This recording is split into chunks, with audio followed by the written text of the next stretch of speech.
So I play games on story mode. That's like a known factor at this point. I've got 7,000 videos on my YouTube channel. I play all of them in story mode. That's the primary reason my channel exists, is for story-based RPGs. I'm having a blast in Stalker 2, and the story is very intriguing. But what made me want to make this video this morning was I saw this tweet, which actually, it was so good I had to retweet this morning. I'll let you read it while I take a sip of coffee. But essentially, I must stress how absolutely over I am trying to play on hard mode to make a few viewers happy. I'm here for the story alone, and maybe a cool move or two. There are plenty of tough hardcore players out there. Go support them. They would love to have you. I'm gonna do it my way. And I went, oh my god. And there's some great comments which we'll dig into here in a little bit. We'll go into the comments, but um, I'm I was getting ready to start my stream. I'm actually gonna move my character a little bit, make sure that it doesn't my Xbox doesn't go into AFK mode.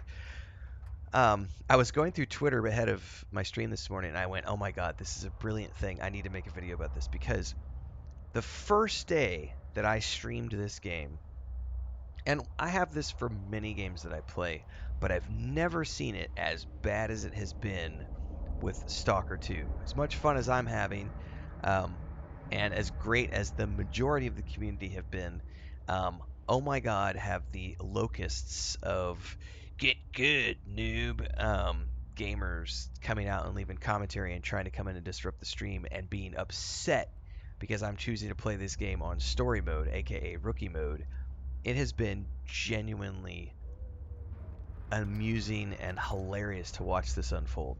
So, one of the best parts about single player games is the fact that everybody can have their own level of difficulty, their own level of challenge. Developers provide different levels of difficulty so that players can have control of their individual experiences, player agency. It is absolutely key in making bigger games that you want to be as accessible as possible to as many people as possible. Not all games do this, right? Kingdom Come Deliverance, as an example, or Elden Ring. Both of those games come out and tell you, get good at our games with the systems we provide you with. And they leave it at that. Other games, like Stalker 2, provide levels of difficulty and customizable options so that every single person who plays this game can find their own comfort level in terms of challenge. Story mode for me, in most games, I played on story mode because I'm not really there for a challenge. When I play a game for the first time, I'm there for the RPG aspect of it, the story. I'm there to immerse myself in the character and to explore the narrative that's been provided for me.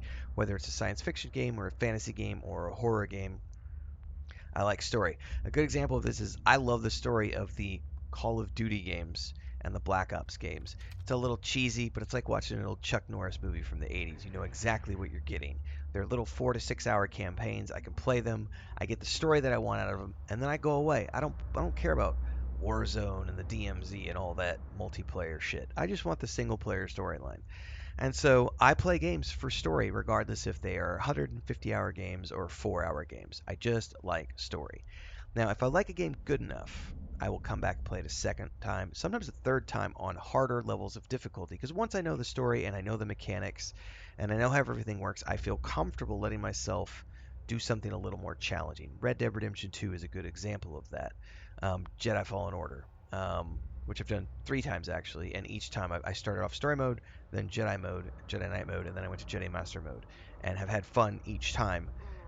But I am so happy that I have the option to go into a game and start on a story mode, which then allows me to immerse myself in the character, get the story, and then if it's fun enough and if I liked it enough, I'll come back a second time, and then I will try it at a higher difficulty. Um, I am glad that there are people out there taking a stand against those little rage boys who come into chat and try to dictate that you play a game a certain way. Go hardcore, go home. Do it, bro. You do you. Flex those pecs, baby. They're impressive, but I don't need them. I just don't. I much prefer a game in story mode where I can go through and just have fun at my own pace. It's a single player game. Nobody's racing against each other. There's no ranking system here. It's a single player RPG that everybody plays. This was really refreshing to me this morning because definitely the first day I ended up just there was a lot of nastiness happening in chat, and I definitely got rid of a few people because yeah, we don't tolerate that stuff in live streams. Um, I'm very happy that there are other people out there who are taking a stand for story games, especially in games like Stalker 2, where you have a portion of the community who are very vocal about how dare you play this game on anything other than the most hardcore difficulty. You're not actually playing if you're playing on rookie mode. Rah. Oh. Live Now Twitch says, fact. You'd think someone like you who has years of experience playing games would understand when hard is a challenge versus when it's being a waste of your time. Sometimes higher difficulty just artificially inflates playtime, and I'm here to see what the game has, not bang my head against a wall. Hell yeah. Let me enjoy my games the way I want to enjoy them.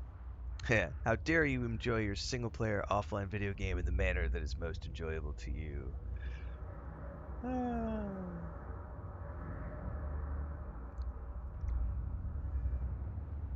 This is funny. I was saying this to a friend 2 days ago. Even without the viewer issue, there are some games that I'm just playing for the story. They don't all need to be Dark Souls. You can't tell me that I'm missing something by playing Baldur's Gate 3 on story mode versus normal or heroic Iron Man mode. This is so true. Baldur's Gate 3 is a great example. My first time through Baldur's Gate 3, played it on easy mode, and you know why? Quick commercial break, everyone, to celebrate and give thanks to all of these amazing people who keep me on the air full time. Really appreciate the support. All you got to do is join as a member. You get access to private videos. You can also do super thanks on any upload or super chats and stickers on any live stream or premiere you see.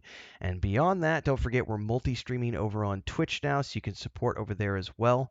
Thanks so much to everybody. Let's get back to the video at hand. I spent 3 years in early access with that game, and absolutely had my ass kicked over and over and over while they went through balancing passes. So by the time it got to launch, I was more than happy to say, I've done my time. I just want to see the story.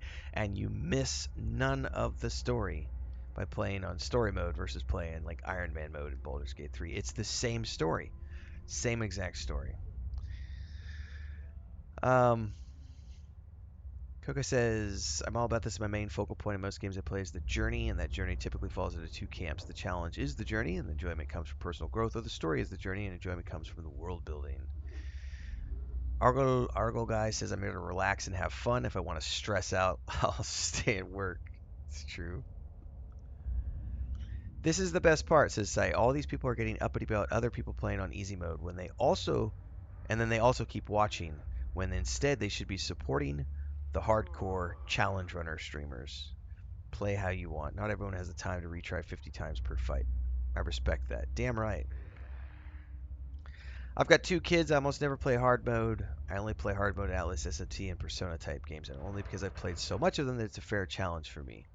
That's what I was just getting at. Like, when I feel that I've gotten all that I want out of the story, I'm more than happy to go forth and try the challenge mode. Um, anyway, this is a really informative post this morning. I thought it was very interesting and sort of mirrors my own thoughts about how I choose to play games and the sweaty bro mentality that some people in the Stark 2 community seem to have. But I'm glad there are other people out there who are willing to play on story modes because it's the only way to roll in my mind. In the meantime, I'm about to get ready to go do a stream. So if you caught this video and you want to know more, you want to see more, don't forget, daily on YouTube and Twitch around 7 a.m. Central Time. You can tune in. I often go live earlier depending on when I get up and how the morning chores of the homestead go. But generally speaking, 7 o'clock is about the latest I'll be live. So hopefully we'll see you there. We're continuing to play Stalker 2 up until December 6th when I'm switching over to play Indiana Jones and the Great Circle. So stay tuned, everybody. And don't forget, that backlog of videos I mentioned, you can go check all those out as well. See you next time. Stay safe.